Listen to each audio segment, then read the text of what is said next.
Strategi penguatan moderasi beragama melalui sosialisasi narasi moderasi. Halo teman-teman, apa kalian tahu apa sih moderasi beragama itu? Jadi, moderasi beragama adalah sikap menjalankan ajaran agama secara seimbang dan tidak berlebihan dengan menghindari pandangan ekstrim, di mana di situ agar terjadinya hubungan yang harmonis dan majemuk antar masyarakat.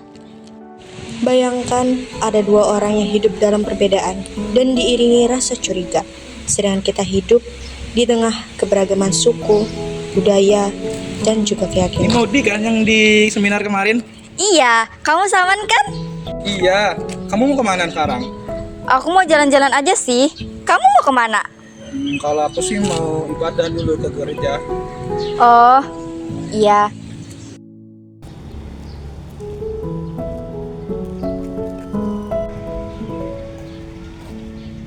Oh, ternyata aku sama Saman keyakinan kami beda.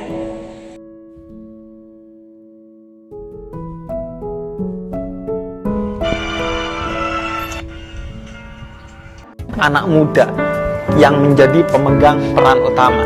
Karena itu, bikin konten-konten di media sosial yang bisa menunjang nilai-nilai toleransi. Ini jejak moderasinya di mana-mana. Baik. Ada gereja dampingan sama masjid lah, ada kita berteman dengan beda agama lah, ada banyak hal tentang toleransi. Kita foto, kita videoin, kita share di media sosial. Kayaknya aku selama ini salah paham deh. Kayaknya aku terlalu berlebihan sikap aku tadi sama Saman. Gimana kalau aku ngajak Saman buat makan siang?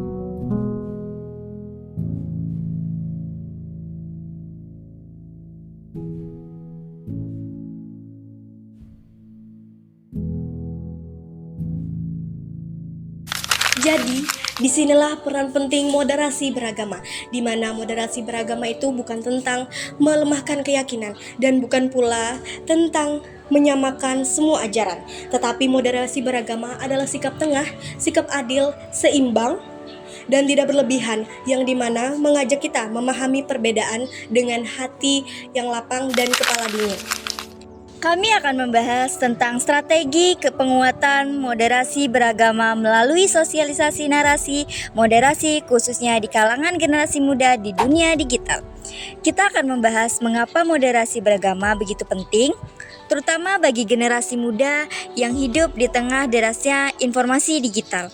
Kita juga akan membahas bagaimana narasi yang halus, toleran, dan dapat memperkuat persatuan bangsa, dan bagaimana media sosial positif untuk menyebar pesan kebaikan. Pembahasan menunjukkan bahwa moderasi beragama bukan sekadar, tetapi sebuah proses yang harus dijalankan melalui kerjasama banyak pihak pendidikan yang dapat serta memanfaatkan media digital secara efektif. Lalu, bagaimana kita menyebarkan nilai moderat ini kepada generasi muda? Yang pertama, melalui kolaborasi banyak pihak, seperti pemerintah, sekolah, komunitas pemuda, hingga tokoh agama. Yang kedua, melalui pendidikan, seperti sekolah dan kampus. Yang ketiga, melalui dakwah digital. Banyak anak muda hari ini hidup di TikTok, YouTube, dan Instagram. Karena itu, ustadz dan dai harus mampu hadir dengan cara yang baru, seperti ceramah singkat, visual menarik, storytelling, dan bahasa yang ringan yang relevan dengan dunia mereka. Yang keempat, narasi moderasi juga harus menjadi counter naratif melawan ekstremisme digital, bukan hanya menolak kekerasan, tapi menawarkan identitas baru yang lebih positif. Inilah cara pandang kita yang membantu kita untuk mempraktekkan ajaran agama secara bijaksana tanpa memaksakan apalagi menyalahkan. Dan yang tidak kalah penting, peran komunitas pemuda, kegiatan kreatif seperti diskusi lintas agama, workshop konten, toleransi, hingga kampanye digital dapat membuat moderasi bukan hanya teori, tetapi gaya hidup dan bagian dari identitas anak pemuda itu sendiri. Pada akhirnya, moderasi beragama tidak dapat berdiri sendiri. Ia harus dibangun melalui pendidikan, kolaborasi, konten digital, dan pengalaman sosial yang nyata.